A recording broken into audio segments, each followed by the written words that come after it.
Good day, teachers. So for today's video, let me share to you on how to use and how to create an account using Neo LMS, how to manage your lesson, and how to invite students.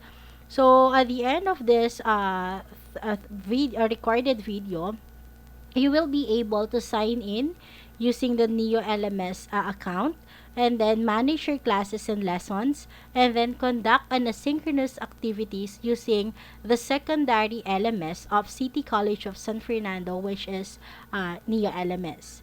So, an invitation was sent to your email by the administrator of City College of San Fernando. So all you have to do is to click the link to that email, and then you will be redirected to this sign up page. So type your name, your first name, and then your last name, and then provide your login credentials. So type your user ID and then your password. So after clicking sign up, you will be redirected to this page using the URL of the City College of San Fernando Learning Management System.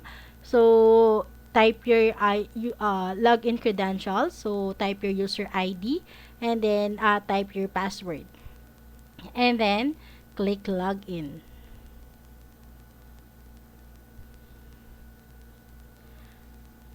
This would be the dashboard of the City College of San Fernando Neo LMS. So in your dashboard, it is an empty dashboard because it is your first time to use Neo LMS. So in here, I do have one class, which is English for BSIT 1A. So I already created the class because I used this one to create the training materials, the training modules for this one. So in order for you uh, to create a class, so all you have to do is to click this one, go to the left side of your website, and then click classes. So hover the classes tab, and then click add. And then after clicking add, so we do have three options here. We do have class template, and then existing. So class meaning you are adding a new class, and then class template meaning you already have a class, and then i-copy mo lang yung template niya. And then next option is you will be creating an existing class or class template. Okay, na-create mo na last time using this portal. So, because it is our first time to use Neo LMS, so create tayo or mag-add po tayo ng class. So, click po natin yung class, and then fill out lang po natin yung text boxes na nandito sa overview na tab. So, for this one, okay, type ko po English BSIT 1B, and then instructor style. And then, don't forget po, dapat naka-check yung access code. So, meaning, the students are allowed to enroll using the access code as long as the students are already enrolled or registered to this portal. And then, the start date of this subject or this class, for example, today. And then, the end date, for example, the end of the semester, August 31. And then subject, so for English we do have, okay, for example, literature, and then the grades, higher ed to higher ed. And then for the next tab, we do have options. So by default, the language of this class is English US. And then course, so the description of your class, for example, this one, communication skills. And then semester, so first or second semester. So for this one, we do have second semester.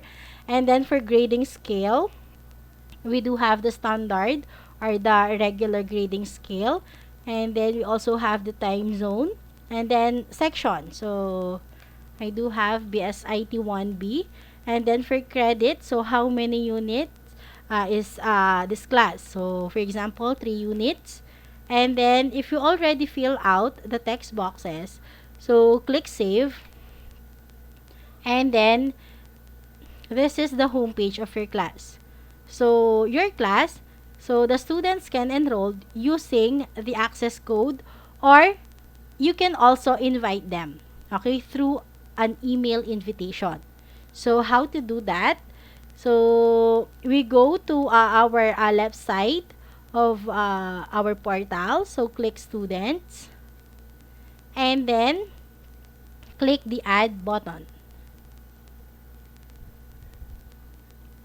So we do have three ways on how to enroll students in our class. So we can use classes tab, we can also use people picker, and then we can also use email invitations. So under classes tab, the students are already enrolled in Neo LMS, and then all you have to do is to inform the students about the access code of your class. And then next one, we do have people picker, wherein manually you type the name of the students and then manually you enroll them to your class one by one. And then for email invitation, so if you think that the students are not yet registered in this portal or the portal of City College, you can invite them or you can enroll them in your class through the use of email invitation. So let's try the email invitations. So we do have number of students or number of invitations that you like to send. So for example, 10. So type lang po natin yung email or copy paste natin kung meron po tayong copy na naka word file or sa social media kung saan po nila sinesend yung email address nila. And then I'm going to type in here. Okay, so this one, first name and last name, you can type the name of your student and then the last name. So it is optional. So it's up to you if you want to type their first name or their last name. So pwede naman po kasi nilang ma-edit or ma-type yung first name nila at last name once na nandoon po sila sa sign up page ng student. Okay, so type po natin, for example, yung name ng student natin, Michelle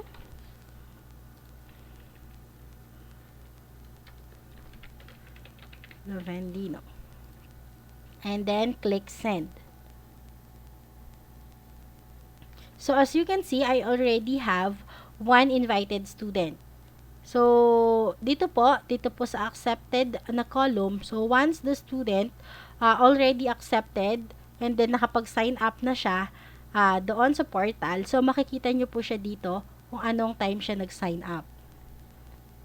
And then, dahil meron na din po tayong na-invite na students, proceed po tayo sa lesson management using Neo Learning Management System. So, balik lang po tayo doon sa start or your lessons. So, first, we need to add lesson. So, dahil nakapag-invite na po tayo ng student, punta naman po tayo sa pag-add ng lesson. So, we do have two ways on how to add lesson. So, add a new lesson or using the library. Ibig sabihin, meron na po tayong nagawang lesson dati, meron na po tayong na-upload, and then i-reuse lang natin siya. So, again, dahil ito po yung first time natin na gamitin yung Neo LMS, so click po natin yung add new lesson. So, title po, for example, module 1. And then, yung description ng module 1. So, this field po na merong asterisk, ibig sabihin po optional. So, it's up to the teacher kung gusto niyang lagyan or i-fill out yung field or i-skip niya lang. So, for example, start date yung today. And then, click save. So, this one, we do have module 1. So, we do have a lot of ways on how to add learning materials for module 1. So, first, itry po natin yung pag-add ng page. Okay, so, click lang po natin yung page. And then, the title of your page, for example, learning module. And then, click save. Okay, so there are also two ways on how to add learning modules. So, by using this one, the content or resources. So, gamitin po muna natin yung resources kasi meron po tayong i-add later na gagamitin naman po natin yung content. Okay, so click po natin yung file. And then, mag-a-upload po tayo from our computer to this site. So, for example, ito yung training module 5. And then, select po natin siya.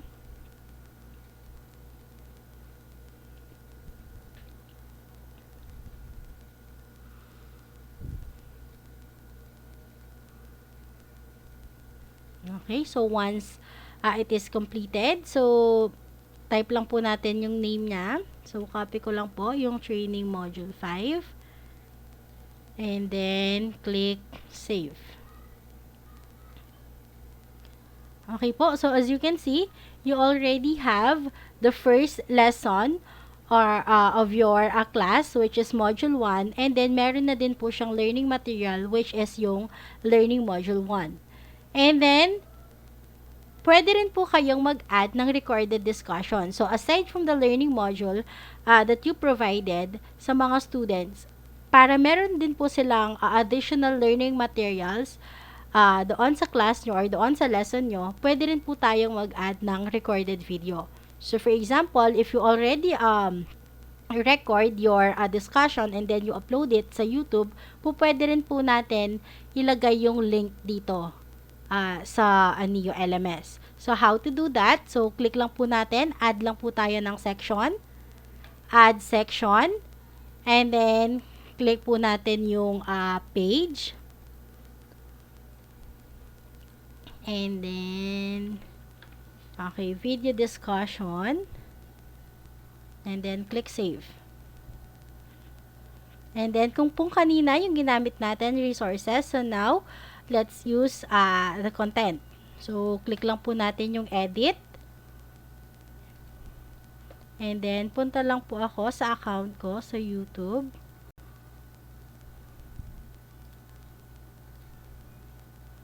And then, magpa-paste lang po ako ng link. I'm here in the biggest trading floor. Okay, kinapi ko po yung link ng isa sa mga recorded video ko sa YouTube. And then, ipipaste ko po siya dito sa Neo LMS. And then, click save.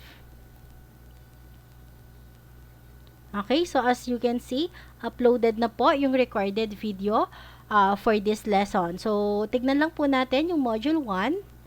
Okay, so for module 1, I do have 2 learning material. First one, I do have the learning module. And then for the second learning materials is I do have the recorded video or the video discussion. Okay, so yun po yung ways on how to manage your lesson using Neo LMS and also how to invite students. Thank you for listening.